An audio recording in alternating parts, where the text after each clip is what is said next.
আমরা এখন অনেক সময় আকীদার বিষয়কে একটু হালকা করে দেখি, বক্তব্যের বিষয়কে প্রাধান্য দিয়ে দেখি। এটা কোনোভাবেই সমর্থনযোগ্য নয়। আকীদার ব্যাপারে কোনো প্রেক্ষাপট, আকীদার ব্যাপারে কোনো ন্যূনতম শিথিলতার কোনো সুযোগ নাই। এটাকে যদি কেউ সামনে আনতে চায় তো আর সুন্নি বলার কোনো প্রয়োজন নাই।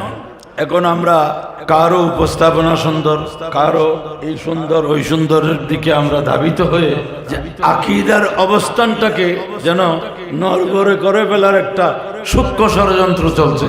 আমরা অন্তত বেঁচে থাকতে এই আকীদার ক্ষেত্রে একেবারে লেশ বিন্দু চুল পরিমাণ কোনো আপোষ আমরা মানতে কোনো সময় পারি নাই, পারছি না, পারবো না ইনশাআল্লাহ। শরীয়তের অনুসরণ করা, ইত্তেবা করা, এর চেয়ে আর বড় কোনো কারামত নেই। ভীষণ হজের সময় ভীষণ জ্বর এসে গেল আলা হযরতের, 104 ডিগ্রি জ্বর। ওই সময় বৃষ্টি আসলো প্রবল বেগে। আলা হযরত বললেন সাগরিকদেরকে, যারা আশেপাশে আছে, যে আমাকে নিয়ে চলো, আমি তাওয়াফ করবো একটু বৃষ্টির ভিতরে। সবাই বলল আপনি ভীষণ জ্বরাক্রান্ত, 104 ডিগ্রি জ্বর, এর ভিতরে আপনি তাওয়াফ করবেন? আল্লাহ হযরত বললেন যে এই সময়ে তাওয়াফ করা এটার ফজিলত বেশি, হাদিস শরীফে আছে। ওরা বলল যে হুজুর হাদিসটা তো জয়ীফ, হাদিসটা এটার উপরে আপনার এখন আমল করা দরকার কি? আল্লাহ হযরত বললেন যে ঠিক আছে, হাদিস জয়ীফ হ্যায় লেকিন ঈমান মেরা কবি হ্যায়।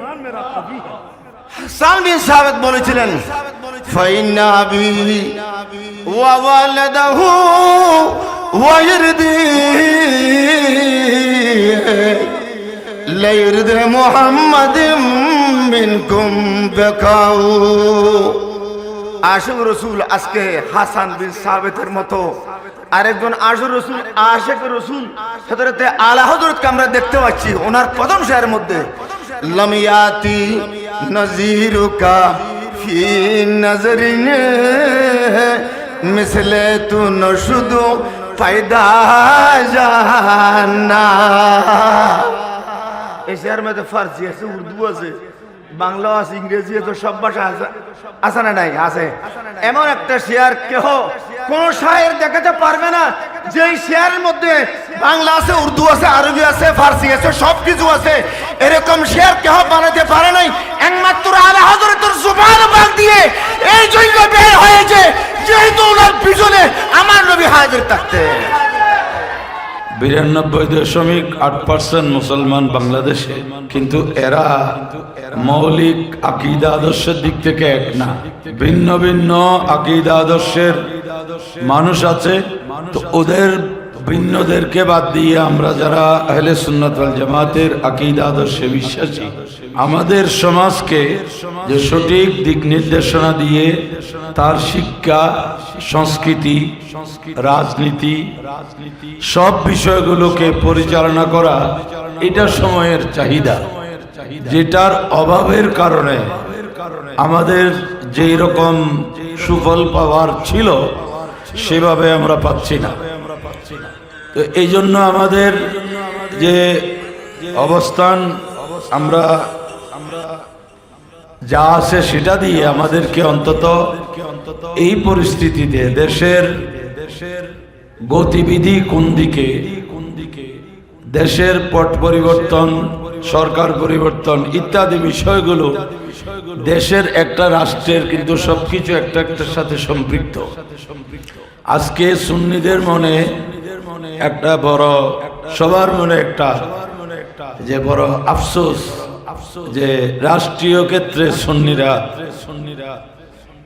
কেন উপেক্ষিত। সুন্নিরা তো যা আছে সবাই তো ভোট দেয়, কিন্তু উপেক্ষিত কেন?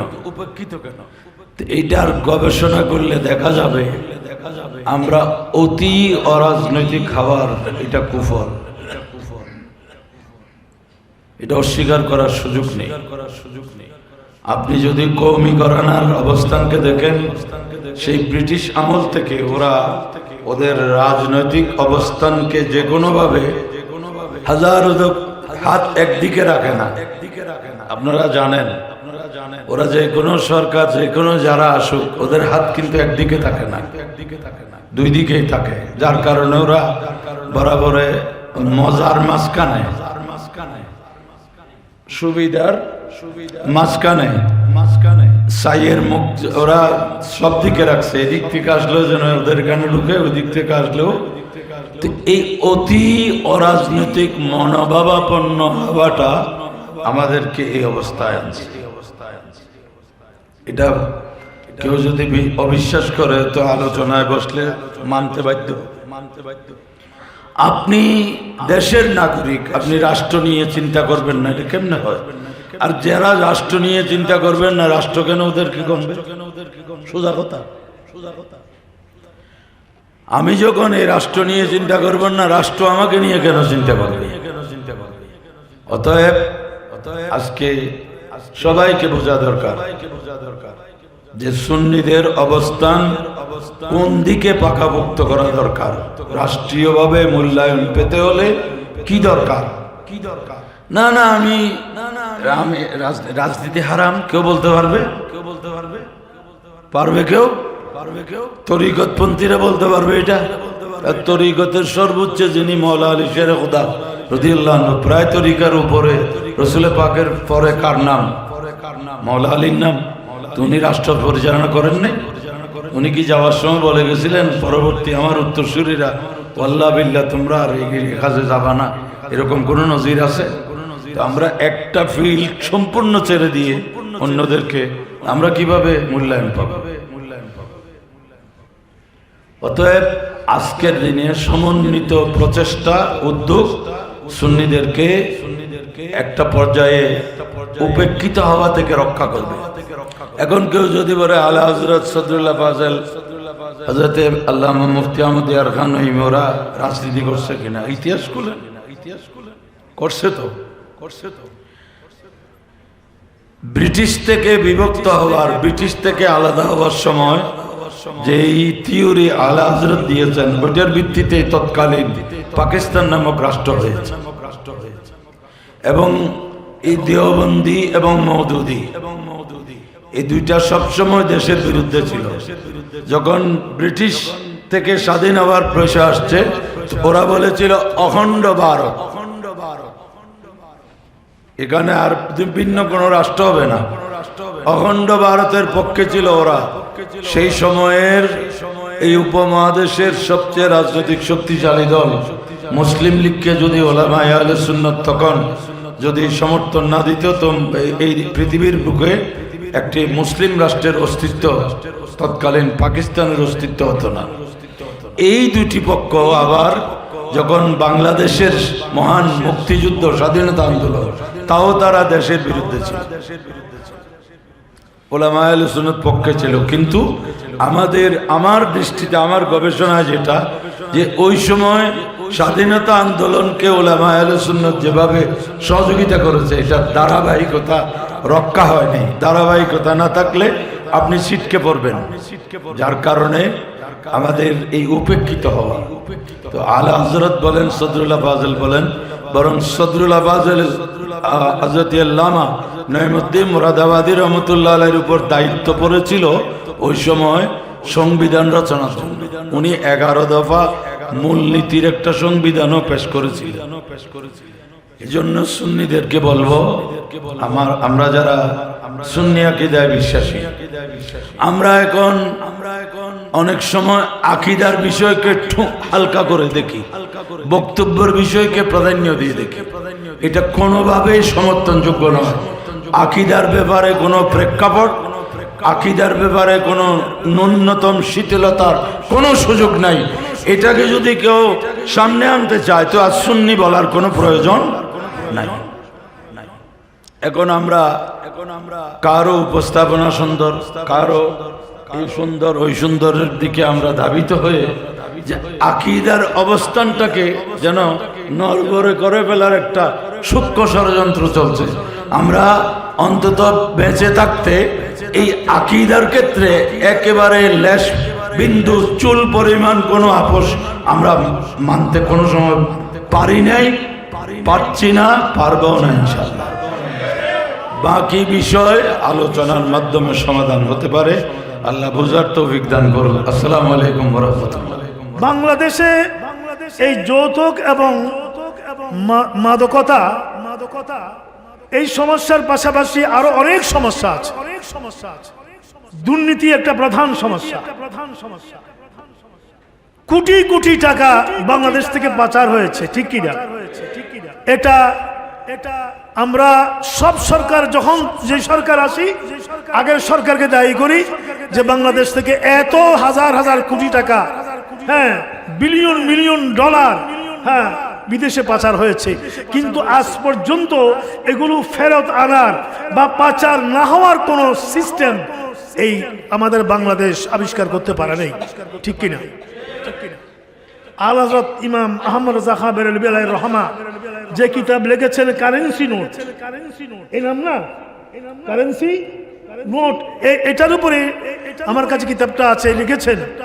আমার মনে হয় এটার উপর যদি গবেষণা করা হয়, উনি শুধু আকীদার উপর লিখেছেন তা না, উনি ইকোনমিক্সের উপর লিখেছেন, রাজনীতির উপর লিখেছেন, সমাজের রন্ধ্রে রন্ধ্রে জায়গায় জায়গায় আঘাত করেছেন উনি। এই কারেন্সি নোট যে কিতাবটা রেখেছেন, এটাকে যদি আজকে স্টাডি করে ইমপ্লিমেন্ট করা হয়, আমার মনে হয় বাংলাদেশ থেকে যে টাকা গিয়েছে ওটা ফিরিয়ে আনার এবং টাকা পাচারের যে পথ ওটা বন্ধ করার একটা পথ আবিষ্কার হয়ে যাবে। পরিশেষে বলবো, শরীয়তের উপরে উনি এত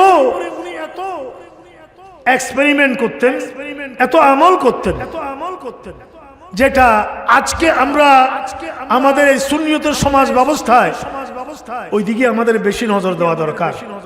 ওনার কাছে একজন লোক এসেছে, আল্লাহর এক বান্দা এসেছে মুরিদ হওয়ার জন্য। 1 মাস ওনার খানেকায় ছিল, খাওয়া দাওয়া করেছে, থেকেছে, কোন রকমের টাকা পয়সা, কোন রকমের বিনিময় ছাড়া। ওনাকে পরীক্ষা করছে যে ওনার কাছে বায়াত হওয়া যায় কিনা।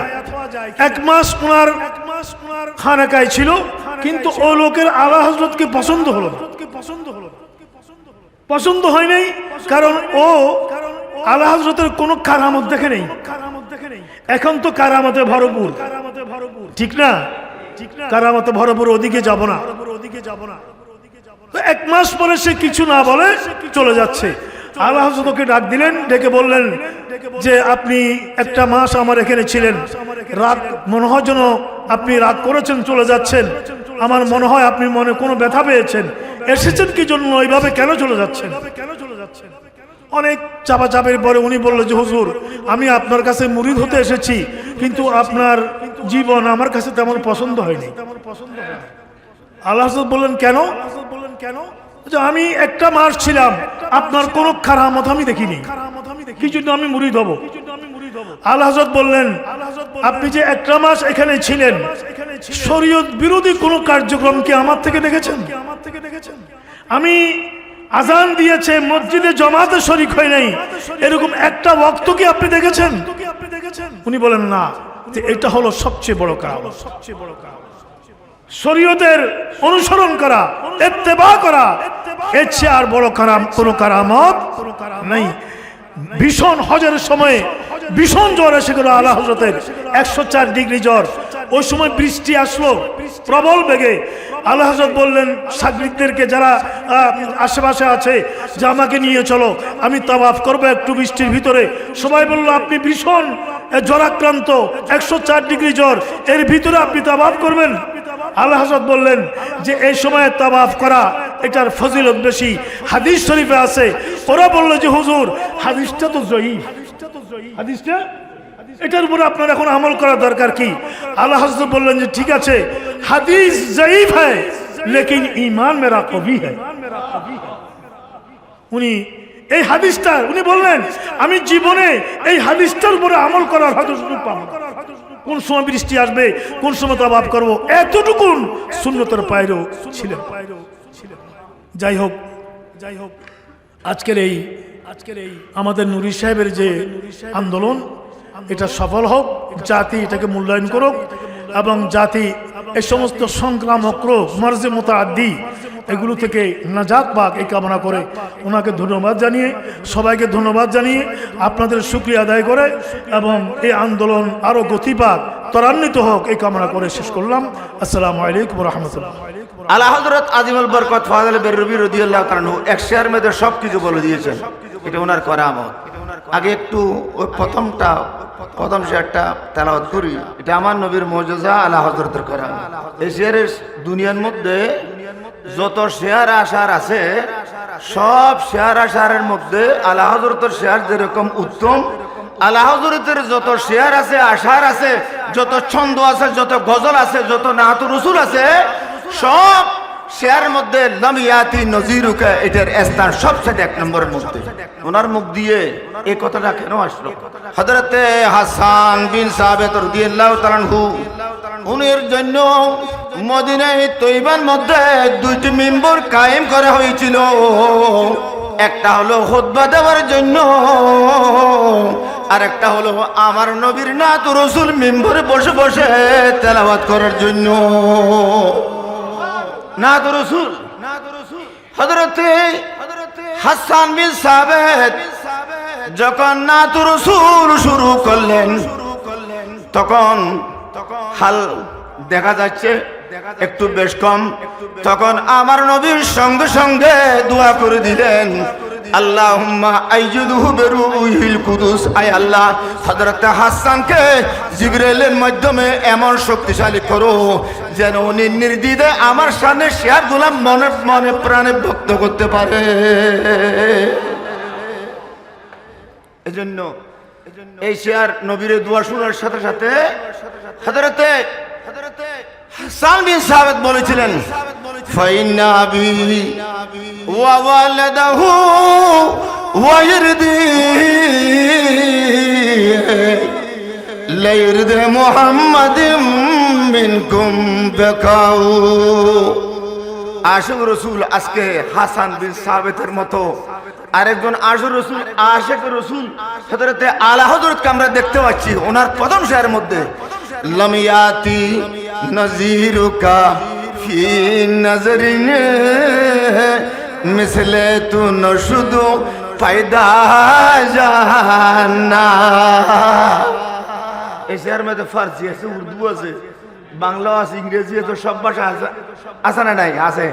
এমন একটা শেয়ার কেহ কোন শায়ের দেখাতে পারবে না যে শেয়ারের মধ্যে বাংলা আছে, উর্দু আছে, আরবি আছে, ফার্সি আছে, সবকিছু আছে। এরকম শেয়ার কেহ বানাতে পারে নাই, একমাত্র আলা হযরতের জুবান পাক দিয়ে এই জন্য বের হয়েছে যেহেতু ওনার পিছনে আমার নবী হাজির থাকতে। আলা হযরত একটা শেয়ার আছে, দ্বিতীয় নম্বর শেয়ার।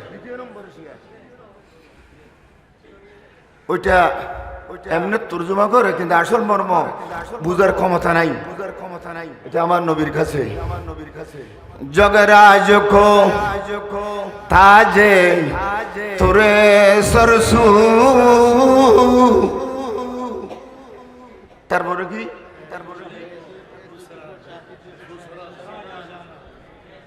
जब राज को ताज तुरे सरसू है तुझको शाहे दूसरा जाना। আর হযরত বলতে চেয়েছিলেন বাদশা যদি নিজের মুকুট পরিধান করে বাদশাকে একরকম সুন্দর লাগে, দুলা যদি দুলার পোশাক পরিধান করে দুলাকে আরেক রকম সুন্দর লাগে, ইমাম সাহেব যদি ড্রেস পরিধান করে ইমাম সাহেবকে আরেক রকম সুন্দর লাগে। দুনিয়ার মধ্যে যত ডিজাইনদারি আছে সবচাইতে বেশি ডিজাইনওয়ালা আল্লাহ তৈরি করেছেন আমার প্রিয় নবীকে। জোরে সোরে বলুন সুবহান। আজকে আমি আলা হযরতের যে শেয়ারটা তৃতীয় নম্বর মধ্যে আছে ওটা বলে শেষ করতেছি। আল বাহর আলা ওয়াল মওজুতগা, আল বাহর আলা ওয়াল মওজুতগা মান বে কুসু তুফা খোশ রুবা।